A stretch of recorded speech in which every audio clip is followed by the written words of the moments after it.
Hey everybody, welcome you all to mission competition. मैं राहुल गुप्ता से स्वागत करता हूं। गाइस, घटना चक्र के बुक से आप सभी जानते हैं कि हमारा लगातार वीडियो चल रहा है। इसमें हमने टोटल 22 जो है वीडियो आप लोगों को प्रोवाइड करवा दिया। ये जो वीडियो होगा ये होगा आज का 23 नंबर, ठीक है। यानी कि इस रिलेटेड हमने 23 वीडियो इस बुक से दे चुके हैं हम, और ये भी हिस्ट्री का ही वीडियो होगा। यानी कल जहां हमने रोका था, कल जहां हमने खत्म किया था चीजें, आज हम वहीं से स्टार्ट करेंगे, ठीक है। चलिए तो फटाफट से वीडियो को स्टार्ट करते हैं। देखिए पहला हमारा जो पॉइंट है, देखिए क्या था। देखिए 14 से 15 जून 1947 को हुआ था अखिल भारतीय कांग्रेस का जो है कमेटी का बैठक संपन्न हुआ था, ठीक है। और इसमें जो है क्या हुआ था कि भारत विभाजन के विपक्ष में खान अब्दुल गफ्फार खान, जिनको सीमांत गांधी के नाम से भी जाना जाता है, वेरी इंपॉर्टेंट है, इनको जाना जाता है। इन्होंने क्या किया था, मतदान किया था इसके विपक्ष में, ठीक है। मतलब ये इससे मतलब सहमत नहीं थे। चलिए नेक्स्ट पॉइंट हम देखते हैं। नेक्स्ट पॉइंट हमारा है भाई कि डॉक्टर सैफुद्दीन किचलू ने वर्ष 1947 में, कब, 1947 में क्या किया था, कांग्रेस कमेटी की बैठक द्वारा विभाजन के प्रस्ताव को पारित होने के राष्ट्रवाद का जो है ना, इन्होंने क्या बोला था, राष्ट्रवाद का संप्रदायवाद के पक्ष में इन्होंने संपूर्ण के रूप में इन्होंने ये वोट करा था, ठीक है। चलिए नेक्स्ट पॉइंट देखते हैं। 15 अगस्त 1947 के मध्य रात्रि को केंद्रीय असेंबली में जनगण मन, ठीक है, ये बहुत इंपॉर्टेंट है। 15 अगस्त 1947 के मिडनाइट में केंद्रीय असेंबली में, कहा तो केंद्रीय असेंबली में, ये वाला एकदम ध्यान रखिए, केंद्रीय असेंबली में जनगण मन जो है ये गाया गया। और इकबाल का गीत सारे जहां से अच्छा हिंदुस्तान हमारा, ठीक है। और एमएस सुब्बलक्ष्मी ने इस सारे जो दोनों सॉन्ग है इसको गाया था। वेरी इंपॉर्टेंट है, इसको आप वीवीआई करके लिख लीजिए, वेरी वेरी इंपॉर्टेंट है, ये डेफिनेटली पूछा जाएगा। एमएस सुब्बलक्ष्मी जी जो है इन्होंने ये दोनों गीत गाई थी, ये पूछा जाता है कि किसने ये गीतें गाई थी, ठीक है। चलिए नेक्स्ट पॉइंट देखते हैं। देखिए स्वतंत्र भारत के प्रथम गवर्नर जनरल लॉर्ड माउंटबेटन हुए हैं। आप सभी इस बात को जानते हैं, स्वतंत्र भारत के प्रथम गवर्नर जनरल कौन, लॉर्ड माउंटबेटन हुए, 1947 से 48 तक और ये रहे हैं। और अगर बात किया जाए कि प्रथम हिंदुस्तानी या पहला हिंदुस्तानी गवर्नर कौन था, प्रथम भारतीय गवर्नर जनरल चक्रवर्ती राजगोपालाचारी थे। इनका टर्म कब था, वेरी इंपॉर्टेंट, इनका टर्म था देखिए 48 से 50, ये भी 2 साल के लिए थे। बहुत इंपॉर्टेंट है, ये सारे पॉइंट एकदम आपको ध्यान में रखना है, ठीक है। नेक्स्ट देखिए सी राजगोपालाचारी वर्ष 1948 से 50 के दौरान जो है ना क्या थे, तो ये स्वतंत्र भारत के जो है क्या थे, प्रथम भारतीय और अंतिम गवर्नर जनरल थे सी राजगोपालाचारी, अभी आपने पढ़ा, ठीक है, चक्रवर्ती राजगोपालाचारी, ठीक है। अब देखिए स्वतंत्र भारत के प्रथम विधि मंत्री, बहुत इंपॉर्टेंट है, ये बहुत बार पूछा जाता है। स्वतंत्र भारत के प्रथम विधि मंत्री, यानी जिनको क्या बोला जाता है, विधि मंत्री मतलब क्या, कानून मंत्री, है ना, कानून मंत्री। प्रथम कानून मंत्री कौन, तो बी आर अम्बेडकर जी थे। वेरी इंपॉर्टेंट है, इसको एकदम आप लोग एकदम यहां नोट डाउन कर लीजिए, मैं हाईलाइट करता हूं, बी आर अम्बेडकर, ठीक है। नेक्स्ट देखिए, नेक्स्ट क्या है, आर कैंपबेल ने स्पष्ट शब्दों में क्या लिखा था कि भारतीय राष्ट्रवाद तो अंग्रेजी राज की ही संतति थी। मतलब ये इनके कहने का मतलब था कि भारतीय जो ये संघवाद था, ठीक है, भारतीय राष्ट्रवाद जो था, मतलब ये अंग्रेजों के वजह से ही ये उत्पन्न हुआ था, इनके कहने के हिसाब से। वो क्यों, देखिए 1885 में अंग्रेज का जन्म कांग्रेस का जन्म हुआ, और इसके जन्मदाता कौन थे, तो एओ ह्यूम थे, ठीक है, एलन ऑक्टेवियन ह्यूम। तो इन्होंने किसके लिए काम करा था, अंग्रेजों के कहने पे ही तो करा था। अंग्रेजों का क्या मंतव्य था, इनका ये मंतव्य था कि भाई हम एक ऐसा संस्था बनाते हैं जिसमें सिर्फ और सिर्फ भारतीयों को ही जो है ना इसमें सदस्यता दी जाएगी, लेकिन हमारा अंग्रेज एक साथी जो होगा इसके टॉप पोस्ट पे उसको हम बैठा देंगे, जो कि एलन ऑक्टेवियन ह्यूम शुरू में बिल्कुल इसके अध्यक्ष ये थे, स्थापित करता थे, ठीक है, ये एक रिटायर्ड अंग्रेज अधिकारी थे। तो इनका यही मंतव्य था, लेकिन हुआ क्या, इनके हाथों से बहुत सारी चीजें अंग्रेजों के हाथों से निकल गई जो ये एक्सपेक्ट नहीं कर रहे थे, ठीक है। तो इसीलिए ये जो स्टेटमेंट है यहाँ पे बिल्कुल सटीक बैठता है कि क्या क्या बोला गया है कि आर कैम्बेड ने ये कहा है कि इसने कहा कि भारतीय राष्ट्रवाद जो अंग्रेजों राज का ही सीमांती थी, यानी कि इन्हीं की देन थी, बेसिकली ये कहना चाहते हैं। नेक्स्ट में देखिए, ब्रिटिश राज में भारत के एकीकरण पर एम पनीकर्ण ने, ठीक है, कहा था कि ब्रिटिश शासन, ठीक है, इसने कहा कि ब्रिटिश शासन की सबसे अधिक महत्वपूर्ण उपलब्धि क्या है, तो भारत का एकीकरण, यानी कि भारत को एक सूत्र में बांधना, यही इसकी सबसे बड़ी उपलब्धि थी। नेक्स्ट पॉइंट है देखिए, ब्रिटिश राज ने कंपनी के व्याप्त भ्रष्टाचार एवं कुशासन को दूर करने के लिए 1773 ईस्वी में रेगुलेटिंग एक्ट पारित किया था। अब 1773 का रेगुलेटिंग एक्ट क्या है, देखिए इसी के तहत जो है ना क्या हुआ था, बहुत इंपॉर्टेंट काम हुए थे। सबसे पहले तो ध्यान रखिए, कोलकाता में जो है ना, कोलकाता में ये जो कोलकाता जो उस समय सुप्रीम कोर्ट बोला जाता था, अभी हाई कोर्ट है, ठीक है, इसकी स्थापना इसी रेगुलेटिंग एक्ट के तहत करी गई थी, ठीक है। और भी काफी सारे प्रावधान है, लेकिन ये वेरी वेरी इंपॉर्टेंट है, ये पूछा जाता है, इसलिए मैंने ये आपको बता दिया, ठीक। चलिए नेक्स्ट पॉइंट की ओर हम बढ़ते हैं। नेक्स्ट हमारा देखिए रेगुलेटिंग एक्ट 1773 के द्वारा सबसे पहले कलकत्ता में, देखिए मैंने अभी बताया, सबसे पहले कलकत्ता में एक सर्वोच्च न्यायालय, उसमें सुप्रीम कोर्ट बोला जाता है, सर्वोच्च न्यायालय की स्थापना की गई। इसमें एक मुख्य न्यायाधीश था और तीन अन्य न्यायाधीशों की इसमें व्यवस्था करी गई थी। बहुत इंपॉर्टेंट है। देखिए इसमें जो मुख्य न्यायाधीश था ना, उसका नाम क्या था, तो उसका नाम था भैया एलिजा इम्पे। क्या नाम था उसका मुख्य न्यायाधीश का? एलिजा, है ना, एलिजा इम्पे। ये बहुत इंपॉर्टेंट है, ये आपको ध्यान में रखना है, ये पूछता है कि उस मुख्य न्यायाधीश का नाम क्या था, ठीक है। चलिए देखिए उच्च न्यायालय 1774 ईस्वी में इसका गठन हुआ, उच्च न्यायालय का, ठीक है, बहुत इंपॉर्टेंट। 1774 में इसका गठन हुआ, 1773 रेगुलेटिंग एक्ट आया था, उसके तहत सोचिए कितना ये लोग तेज काम करते थे, एक साल बाद ही गठन कर दिया, ठीक है। और सर एलिजा इम्पे, देखिए यहाँ पे लिखा हुआ है, और एलिजा इम्पे इसके मुख्य न्यायाधीश तथा चेम्बर्स, लिमिंस्टर एवं हाइड अन्य न्यायाधीश इनको नियुक्त करा गया था, ठीक है।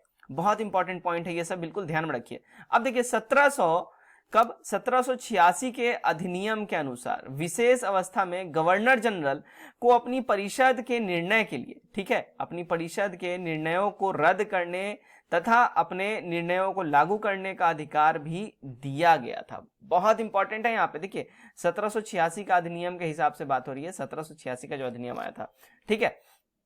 नेक्स्ट देखिए कार्नवेलिस जो है ये क्या किया था, तो कार्नवेलिस जिला कलेक्टरों को अधिक शक्तिशाली नहीं बनने देना चाहता था, ये काफी ज्यादा महत्वाकांक्षी था।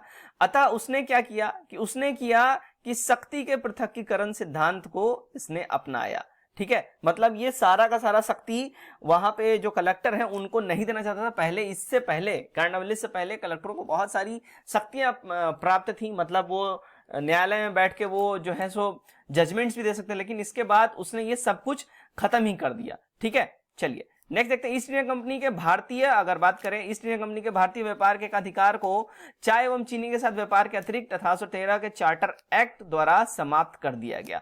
अब देखिए हुआ क्या था कि 1813 का ये चार्टर एक्ट आया, ठीक है। ये 1813 का चार्टर एक्ट क्यों इंपॉर्टेंट है, देखिए 1813 का जो चार्टर एक्ट है इसके साथ क्या हुआ था कि चाइना जो है पहले इसका बिजनेस के ऊपर मोनोपोली था, ठीक है, मोनोपोली था, ठीक, इसका मोनोपोली था, मतलब एकाधिकार था, मतलब यहाँ पे ईस्ट इंडिया कंपनी के अलावा और कोई बिजनेस नहीं कर सकता था। इंग्लैंड में काफी ज्यादा यहाँ पे हो हल्ला हुआ कि भाई वही लोग वहां पे बिजनेस क्यों करेंगे, हम लोग भी जाए क्यों नहीं करेंगे। मतलब इंग्लैंड में दूसरी कंपनियां भी इस चीज को जो है इस चीज को उठा रही थी। तो अब वहां पे क्या हुआ कि जो वहां पे इंग्लैंड में जो वहां पे जो शासन कर रहे थे लोग इंग्लैंड में, ठीक है, तो उन्होंने बोला भाई इनकी बात तो सही है। तब आया 1813 का चार्टर एक्ट, ठीक है। इसके तहत कहा गया कि भाई देखो तुम्हारा जो इंडिया में जो एकाधिकार है बिजनेस का, इसको हम जो है खत्म कर रहे हैं। लेकिन यहां पे देखो इन्होंने क्या किया कि इन्होंने देखिए यहां पे चाय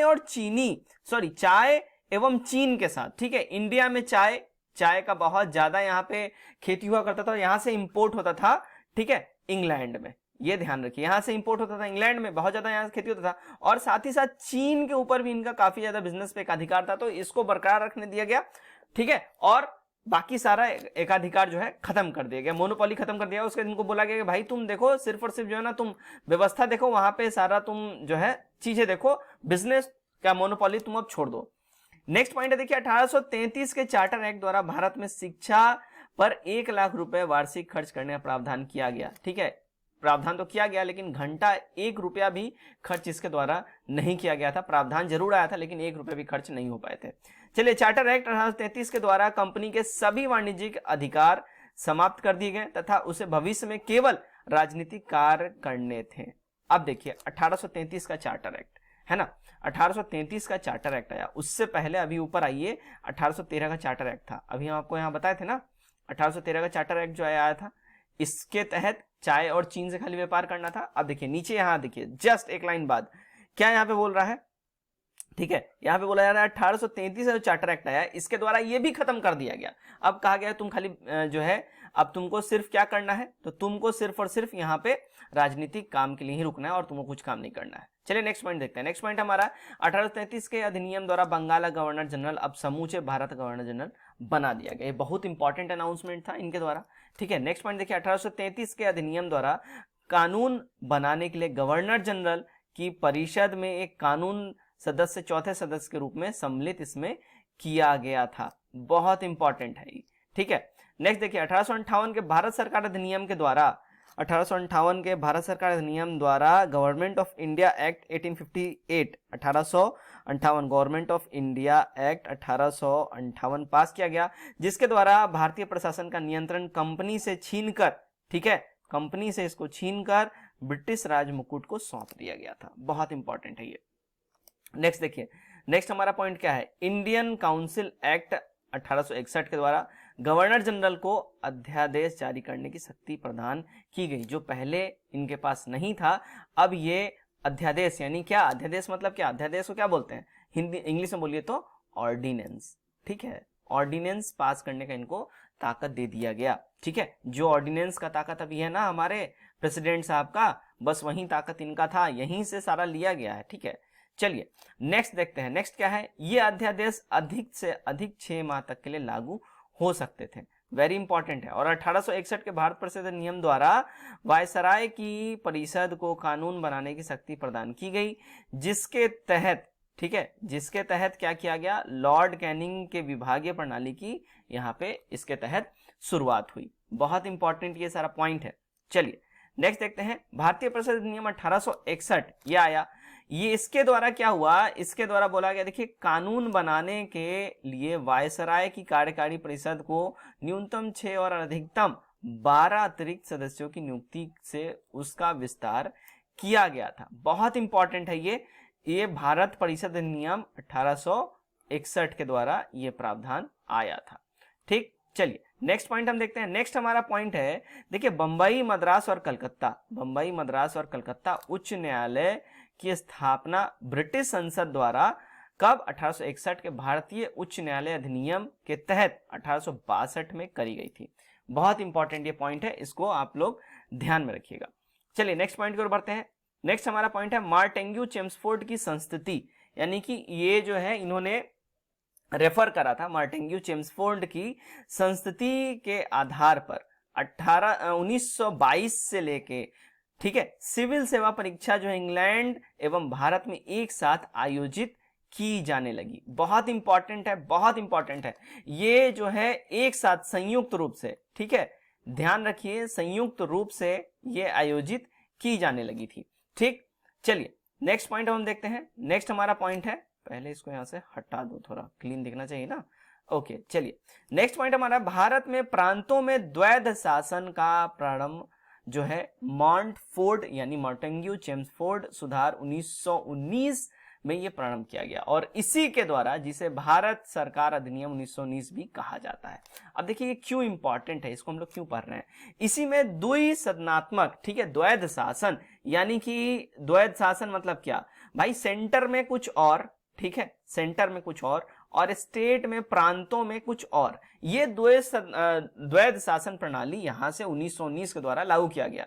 1919 के द्वारा जो है सांप्रदायिक चीजों में जो है मुस्लिम्स के लिए अलग से निर्वाचन मंडल, ये तो 1909 में ही हो गया था, 1919 में फिर देखिए सिखों के लिए भी कर दिया गया। मतलब जो माइनॉरिटी जितने भी लोग थे ना, इन सब के लिए जो है ना, मतलब देखिए बेसिकली 1909 से ब्रिटिश जो है ना, बोलते हैं ना फूट करो राज करो, ये वाली नीति पे ये लोग काफी ज्यादा काम कर रहे थे, फूट करो राज करो वाली बात। ठीक है, चलिए नेक्स्ट पॉइंट हम देखते हैं। नेक्स्ट हमारा है वर्ष 1926 में भारत में एक क्या हुआ कि भारत में एक लोक सेवा आयोग का गठन किया गया। कब, 1926 में, 1922 में हुआ था, फिर 1926, देखिए 1922 में क्या इंग्लैंड और इंडिया में संयुक्त रूप से जो है ये सिविल सर्विसेज का एग्जाम कंबाइंड रूप से आयोजित किया जाने लगा। लेकिन 1926 में क्या हुआ कि एक आयोग का गठन किया गया 1926 में, लोक सेवा आयोग का। ठीक है, अब देखिए नेक्स्ट पॉइंट हमारा 1935 के अधिनियम के तहत, बहुत इंपॉर्टेंट है ये वाला, ध्यान रखिए।